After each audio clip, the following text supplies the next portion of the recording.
ঈদ উপলক্ষে আমাদের বাড়ির যেহেতু আমরা অনেকে চাকরির ক্ষেত্রে বা ব্যস্ততার কারণে অনেক দূরে দূরে থাকি, ঈদেই সবাই আমাদের মহামিলন হয়। ওই মিলন উপলক্ষে আমরা আমাদের বাড়ির সিনিয়র জুনিয়র দূর দূরান্ত থেকে যারা আমরা ঈদ বাবা মার সাথে কাটাইতে আসি, সবাই মিলেই আনন্দ উদযাপন করার জন্য আমরা একটা প্রীতি ফুটবল টুর্নামেন্টের আয়োজন করেছি। সেটা আমরা নিজেদের ভিতরেই সিনিয়র জুনিয়র হিসেবে ভাগ করে এখন ঈদ উপলক্ষে আমরা এই আনন্দটা উপভোগ করতেছি।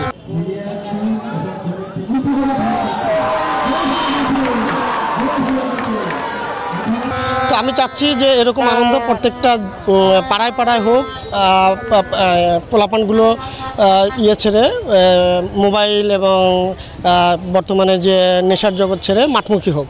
আমি আশা করব যে প্রত্যেকেই যাতে এই জিনিসটা তার গার্ডিয়ান হিসেবে হোক বা পাড়ার সিনিয়র বড় ভাই হিসেবে হোক, সবাই যাতে সচেতন থাকে এবং ওই সচেতনতার খাতিরেই সবাই যাতে তাদের সন্তানদের, তাদের ভাই ব্রাদারকে মাঠমুখী করে। তো ঈদ উপলক্ষে আমাদের এটা আমরা প্রতি বছরই আয়োজন করে থাকি। সো আমরা আশা করতেছি সামনের বারও আমরা এটা প্রতি বছরই আমরা এটা রিনিউ করি। তো সবার দোয়া প্রার্থনা করতেছি যাতে আমরা ভবিষ্যতে আরও এটা বড় আকারে আয়োজন করতে পারি।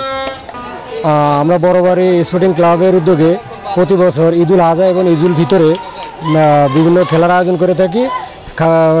বিশেষ করে ঈদুল আজহায় ফুটবলের আয়োজন করি।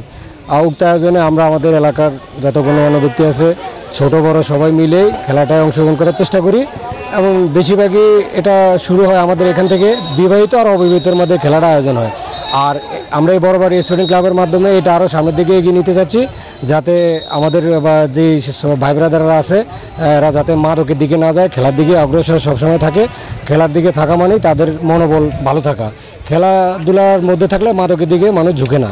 এবং আমরা প্রতি বছর চেষ্টা করি যাতে অন্তত খেলাধুলায় আমরা সবাই ভাই ব্রাদার সবাই মিলে ঝিলে একটা খেলার আয়োজন করতে পারি। আর এবারও আমরা তাই করেছি। আজকের খেলাটা হলো ঈদ উৎসব, পাশাপাশি এই খেলাধুলার মধ্য দিয়ে সকলে মাঠে আসছে, আনন্দ উপভোগ করছে এবং সবার মধ্যে একটা ভ্রাতৃত্ববোধ সৃষ্টি হয়েছে।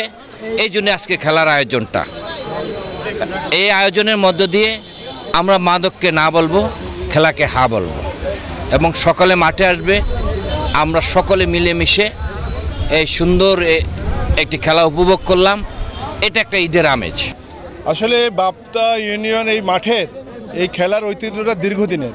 আমরা প্রায় আগে যখন ঈদ হইতো, ঈদের দিন এবং ঈদের 2-1 দিন পরে এখানে ঈদুল ফিতর এবং ঈদুল আজহার সময় একটা অনুষ্ঠান হইতো। সেই অনুষ্ঠানে ফুটবল প্রীতি ম্যাচ অনুষ্ঠিত হইতো। ঈদ উপলক্ষে আমরা একটা আয়োজন, একটা ইউনিয়নের একটা আয়োজন, অনেক দিন পরে আমরা আবার সেই আমাদের পুরাতন ঐতিহ্যে ফিরে যেতে পারছি। এই জন্য আমরা আনন্দিত।